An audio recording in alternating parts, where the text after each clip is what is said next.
Hi guys, it's Nika, and today's video will be a really short build one. I couldn't really do much here because I actually decided to build a starter home, so limited funds and all that. And also I decided to make it only base game. I didn't use any packs at all, which was definitely a challenge. Yeah, I know that like a month ago when I built that base game only living room, I said that it was actually surprisingly easy. And yeah, it was easy because it was a 3x3 room, and yeah, it was just one tiny room, and this was a whole house. It was a small house, and I had to keep my funds or my budget. My budget was very limited, but building a whole house, making a whole house base game, that was hard, especially when the base game objects are so ugly. I wonder if, yeah, this is never gonna happen, but I would like them to see. Wait, I would like to. I'm sorry, my budgies are going crazy in the living room and I can hear them, and for some reason I can't concentrate. I would like to see them go to the old objects, the old furniture, and I would like to see them update those meshes and all that. But I know that's never gonna happen. That would be too time consuming, and honestly, maybe fine, we can have ugly base game objects, but I'd rather get new pretty objects in new packs, I think. So yeah, this is a starter home. I specifically made it a starter home for a young family. So I imagined them to be a couple with a little toddler. So if you're gonna move in, or if you will want to move in with just one sim, they probably won't be able to afford the house. And if you're gonna move in with a bigger family, then obviously you will be able to add some more stuff. And I think there is space for more stuff. Maybe if the toddler has like an older sibling, their bed could definitely fit into the kid's bedroom. Or maybe you could start expanding and make another room like downstairs or somewhere, I don't know. But yeah, it's a base game house, it's a starter house, and it's honestly a very basic house. Again, you can't really do much when it's just a starter home. But yeah, maybe it would have been possible to make it like a bit more original, but I don't know. I just built a nice blue Suburban, and I don't know why. Okay, my budgets are actually going crazy, but it's nice that they are in a good mood, I guess. Anyway, what was I going to say? Yeah, blue Suburban. I don't know why, but when I think blue Suburban, I think of it as if it was a bad thing. And I feel like that's, well, it's not Little Simsy's fault. It's more like her subscribers' fault? I don't know, because obviously at this point, or I don't really watch Simsy that much anymore, but I feel like at this point it's a joke, like haha, blue Suburban. But when people first started like calling her out for always building blue Suburbans years ago, I don't think they meant it as a joke. So, and that was when I watched her the most, when they started to make fun of her for always building the same house. So I feel like it stick with me, and now whenever I build a basic blue Suburban, I'm like, yeah, you are so original, like no one has ever built this before. But there's nothing wrong with blue Suburbans, okay? Like, and it wasn't wrong back then when she was building them all the time. Well, I mean, maybe if you're building like very similar houses every single week, it's starting to get a bit weird. But yeah, I don't know. Let's redeem blue Suburbans, I guess. Anyway, oh, shall we talk about books again?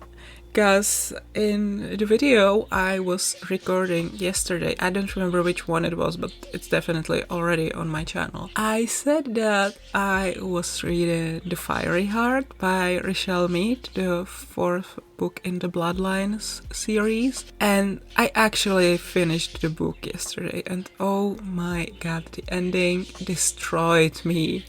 I'm not even exaggerating, it destroyed me. And it's funny because I was actually expecting this to happen, but it was that kind of satisfying, predictable thing, because it was done so nicely. There's a boring predictable, and then there's satisfying predictable where you just feel so happy that you figured it out. Well, I wasn't happy. I felt I was sad when I finished. But yeah, the ending. I mean, I should have expected something like that will wreck me, just like the, what's it called in English, in Vampire Academy, the ending of the third book. Shadowkissed is the third book. Shadowkissed in English, I think it is. Yeah, that ending, that wrecked me, and I should have expected that sooner or later in another book she will pull this again, and I should have expected that it would be this ending. So yeah, now I'm on book 5 and I am so excited. I can't wait to see how everything gets resolved and everything. I've already read the first chapter and oh my god, I have so many thoughts, and also like I want to do violent things to Sydney's father, honestly, because he sucks. And I mean, already in the first book, in like the beginning of the first book, I was like, okay, well, this guy he's not a very good father. And now book 4, like that pretty much confirmed it. He's terrible and I hate him so much. Like, I don't think I've ever hated a character in this book more than I hate him. I seriously can't even Victor. Even Victor was like, I mean, he did awful things, but I feel like I'm filled with more hate for Sydney's father. Yeah. Also, on a similar note, I've been thinking about like maybe doing a creative video on, or multiple videos on Vampire Academy characters, but I'm not sure. I'm kind of worried. It's different from when I was doing the Wings videos, because we all already know what Wings look like, but this would be like my sort of interpretation, or how the characters looked in my head. And I know sometimes people tend to get like very defensive of how they imagined it, and then you will have the TV show fans, which by the way I did like the TV show, even though it was a bit different from the books, well, a lot different. But with some characters, I still prefer how I imagine them. I don't know, I'm just rambling. Would you like to see me do like some creative sim videos on the Vampire Academy characters? Let me know. I will probably do it after I finish Bloodlines, because this is like weird, but I don't remember characters' appearances. No, not remember, but it's like I will have to double check, and I don't want to accidentally spoil something for myself. With this one book years ago, I was trying to create the characters in The Sims, and I couldn't remember some details, some, I don't know, eye color or something, and I went to this website that had all about the characters, and there I saw that one of them was actually, by the time the series was over, that one of these characters was dead. So I wasn't happy with the spoiler. I never finished that series, by the way. Not because of the spoiler, but I just didn't finish it because my library didn't have all the books, and I'm not sure if I would like to read them now.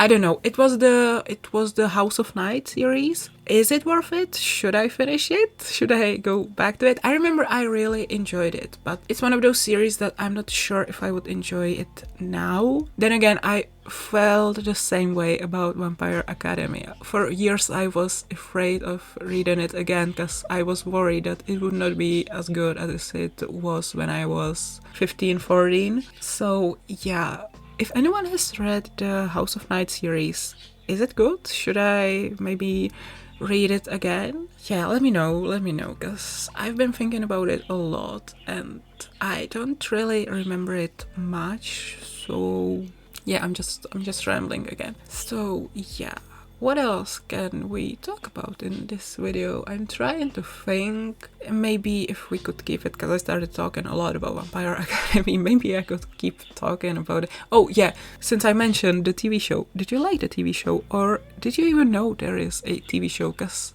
I know I mentioned it somewhere on Twitter or Tumblr, and people were like, wait, they made a TV show? Like, a lot of people don't even know there's a TV show now. And how do you feel about the TV show? I really wanted to hate it when I first learned about it, when I first learned about who played the characters and what the characters look like in the show. And when I saw the trailer, I really wanted to hate it. But then I just couldn't, because it's actually not that bad. And it's interesting, because I'm usually like the book purist. Like, I will sit here and I will scream at the screen like, that's not what happened in the books. It did not happen in the books like that. Why are you doing this? And okay, yeah, some of the changes bothered me, definitely, but I still enjoyed the show, and I really like the show's Dmitry, even though I would have preferred if they actually made him Russian, and if they made him, if a Russian actor or a Slavic actor actually played him. Well, Russian would be the best, because he's a Russian character, so come on. And like, don't just like, it would not feel the same if like a Polish person played him or something like that. But yeah, I was surprisingly happy with the show, and I hope we will get a season 2, because I'm really curious where they could go with it. Anyway, now I've been actually talking for too long, so I hope you enjoyed this video. I hope you enjoy my constant Vampire Academy ramblings. If you did enjoy this video, give it a thumbs up, leave a comment. If you have anything nice to say, don't forget to subscribe and check out my other social media. I love you guys, thank you so much for watching, and I will see you all next time. Bye everyone, bye guys!